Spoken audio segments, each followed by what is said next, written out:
Welcome back आप सभी का इंडियन डिफेंस नॉलेज में। जी हाँ, आपने ठीक पढ़ा है। ये एक बहुत बड़ा अमाउंट है। 256 बिलियन डॉलर्स का कर्ज चुकाना होगा भारत को, जो रुपीज़ में देखा जाए तो 18 से लेकर 19 करोड़ रुपीज़ है। अब होगा क्या कि इंडिया के जो फॉरेन एक्सचेंज रिजर्व है अभी के लिए तो कम है, हो सकता है कि आगे रिजर्व्स गिर भी जाए थोड़ा, मगर डरने की इस बात की कोई आवश्यकता नहीं है। साउथ एशिया के देश जैसे कि पाकिस्तान हुआ, श्रीलंका हुआ, इन्होंने हाल फिलहाल में बहुत ही इकोनॉमिक क्राइसिस देखी है कोविड के दौरान, मगर भारत यहाँ बच गया क्योंकि हमने काफ़ी अच्छे फॉरेन एक्सचेंज रिजर्व बना कर रखे और हम ये बड़ी इकोनॉमिक क्राइसिस में भी अफलोट रह सके अपने बुरे वक्त में भी, जब बाकी इकोनॉमीज बुरी तरह से पिट रही थी। मगर इंडिया का जो फॉरेन रिजर्व है वो हर हफ्ते धीरे धीरे कम होता जा रहा है। हर हफ्ते 100, 200, 300 मिलियन डॉलर्स रिजर्व्स कम होना मानो एक आम बात ही हो गई है। अब यह आर्टिकल में आप देख सकते हैं कि हमारा रिजर्व 878 मिलियन से गिरकर 632 मिलियन पर जा पहुंचा है। मगर भारत को बाकी देशों से कंपेयर किया जाए तो हम तब भी बहुत बेहतर परफॉर्म कर रहे हैं अभी भी। जैसे कि रशिया हुआ, ताइवान हुआ, सऊदी अरेबिया हुआ, इन सब से हमारा फॉरेन एक्सचेंज रिजर्व अभी भी ज़्यादा है। मगर पॉसिबिलिटी ये है कि एक बार को हमारा फॉरेक्स रिजर्व गिर कर रशिया से भी नीचे जा सकता है 2022 में।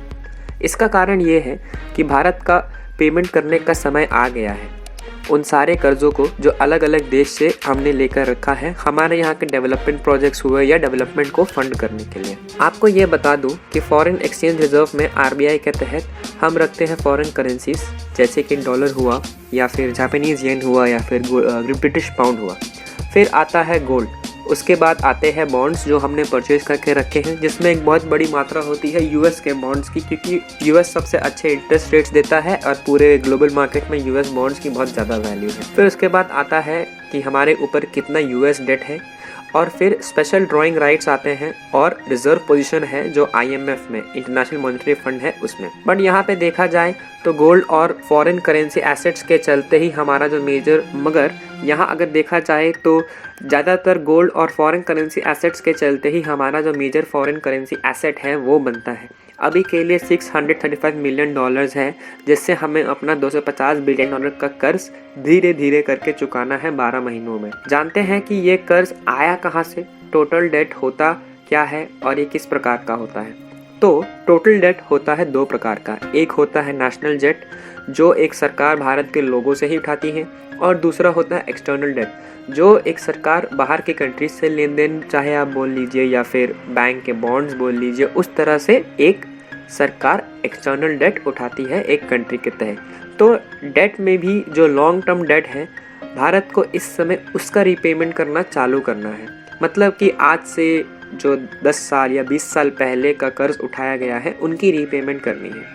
आने वाला 12 महीनों में हमें 256 बिलियन का रीपेमेंट करना है, जो एक्सपर्ट्स की माने तो हम बड़े आराम से थोड़ा थोड़ा करके पेमेंट कर सकते हैं और साफ़ कर सकते हैं। और इसका एक असर ये देखने को मिलेगा कि इंडियन रुपीज़ बहुत सी करेंसीज़ के अगेंस्ट कमज़ोर होती दिखेगी, जैसे इंडिया और यूएस की करेंसी देख लीजिए या फिर इंडिया और जापानीज़ येन की। हमारा सबसे ज़्यादा एक्सटर्नल डेट है बॉन्ड से, मगर इंडिया का एडवांटेज ये है कि इंडिया की जो ओवरऑल क्रेडिट रैंकिंग है वो इम्प्रूव हो चुकी है 10 से 12 सालों में।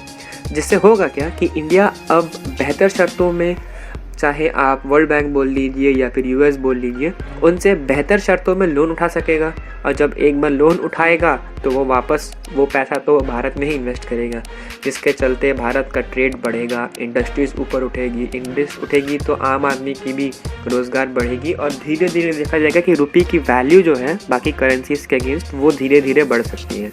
और इसके बाद ये जो साइकिल चालू होगा, चाहे आप फाइनेंशियल या इकोनॉमिक दोनों साइकिल की बात करें, ये साइकिल जो चालू होगा, ये साइकिल चालू होके ये भारत को सीधा ले जाएगा एक डेवलप्ड इकोनॉमी की तरफ। तो जैसा कि हमने बताया आपको कि भारत में डरने की कोई बात नहीं है, 12 महीनों का टाइम है हमारे पास। हाँ, मानते हैं कि 256 बिलियन डॉलर्स बहुत बड़ी अमाउंट है, बट एक्सपर्ट्स की माने तो धीरे धीरे भारत इसे चुका ही देगा। तो बस इस वीडियो के लिए इतना ही। अगर आपको वीडियो पसंद आई हो या हमारे एफर्ट्स पसंद आए हो तो चैनल को सब्सक्राइब करें और हमें अपना सपोर्ट दिखाएं। Thank you.